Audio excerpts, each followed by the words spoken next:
Наем или заем? Сега ще разгледаме какви са минусите на двата варианта. Първият минус при наемите е, че още утре може да се обади собственика на имота и да ти каже, че трябва да си ходиш, защото се прибира дъщеря му от Германия. Вторият минус е, че не можеш да правиш промени по самия апартамент и по обзавеждането без изричното съгласие на собственика. И третия, доста важен минус според мен, е, че всичките пари, които ще платиш през годините, ще отидат за погасяването на вноската на собственика или пък директно в неговия джоб, без ти да имаш никаква полза от това нещо. Минусът пък да живееш в собствено жилище, което изплащаш, е, че всичко бърка в твоя джоб. Ако се развали пералнята, за твоя сметка. Ако протече покрива, бъркаш в своя джоб.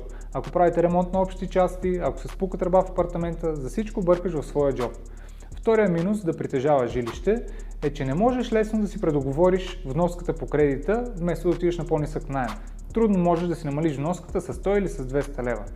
И третия минус, който също е много важен, е, че трябва да извадиш доста пари първоначално за първоначална вноска за имота, както и за придобиването и всички други разходи, свързани с това. За още съвети последвайте ме.